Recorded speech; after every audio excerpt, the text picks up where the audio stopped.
La CGF Charcuterie a été créée en 1982 par Christophe Huchin, Gérard Coz et Frédéric Huchin, deux frères et leurs amis d'enfance. À l'origine, l'entreprise se situe dans un petit atelier familial de 50 mètres carrés dans la cour de la maison de mes grands-parents. Et puis en 1986, la production augmentant, les volumes augmentant et aussi le besoin d'obtenir l'agrément pour pouvoir travailler avec les grandes distributions, nous ont forcés à déménager et construire une nouvelle usine dans la zone industrielle du Beaumarais à Calais, nos locaux actuels. En 2008, les trois fils des trois associés, Romain, Julien et moi-même, sommes venus à la CGF justement pour rencontrer nos pères et pour leur annoncer que nous souhaitions leur acheter l'entreprise. Donc forcément, vous vous doutez, un énorme travail de transition, un énorme projet, mais il a été réfléchi et construit de manière naturelle et intelligente, ce qui nous a permis d'assurer une transition très efficace. Et dès 2014, arrive alors le moment du rachat d'entreprise. La démarche d'application peut se retrouver sous deux formes, le collaboratif et le participatif. À la CGF Charcuterie, on est passé du collaboratif au participatif en pleine transition générationnelle entre nos pères et nous. Ça nous a permis à Romain, Julien et moi-même de vraiment d'appréhender cette démarche d'implication qui participait au succès de l'entreprise et on a vraiment ressenti le besoin de la faire perdurer et de la faire évoluer aussi. Et c'est justement à travers de différents projets, notamment un projet d'amélioration des conditions de travail mené en collaboration avec le PIA, avec l'ARACT, avec la médecine du travail, avec la CARSAT. Et ça nous a vraiment mis le pied à l'étrier en fait. Ça nous a permis de comprendre comment faire participer les hommes au projet, ce que ça pouvait nous apporter en fait. Et on a vu une différence entre le collaboratif, qui a toujours été existant au sein de la CGF Charcuterie, mais qui était quotidien, permanent, mais pas du tout formalisé. Et le participatif qui est réfléchi, structuré, qui est organisé, qui est suivi et qui est aussi encouragé.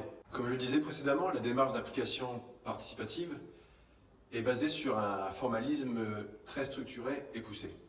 Alors ce formalisme, il se résume à des réunions, des recherches d'idées, des plans d'action, des suivis de plans d'action, des retours permanents. Tout ce formalisme permet de structurer encore une fois nos projets, mais aussi permet à chacun des acteurs d'entreprise, quel qu'il soit, quel que soit son métier, de participer aux différentes démarches, de ressentir le fait qu'il est considéré, que son avis compte et qu'il fera évoluer l'entreprise. Et ça, c'est très important. Alors le projet pour moi qui symbolise le mieux la démarche d'application participative au sein de la CGF Charcuterie, c'est le projet de construction de nouvelle usine.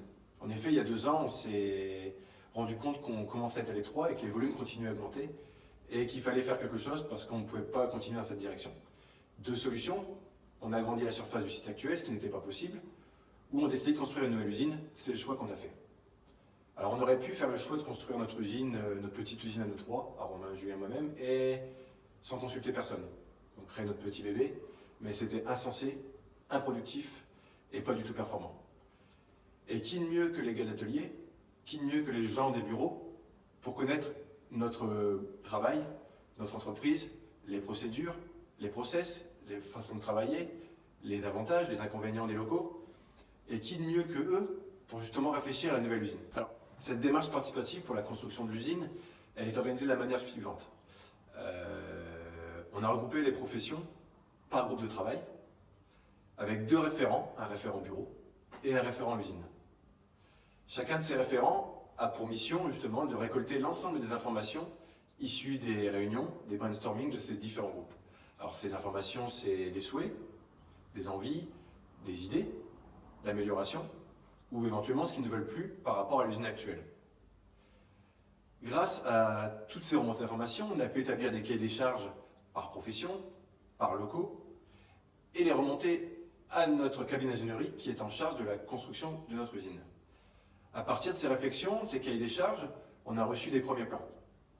Une fois ces premiers plans reçus, on a fait un retour à nouveau vers les différents groupes de travail, les différentes équipes qui ont à nouveau pu donner des informations, avoir des réflexions sur ces premiers plans.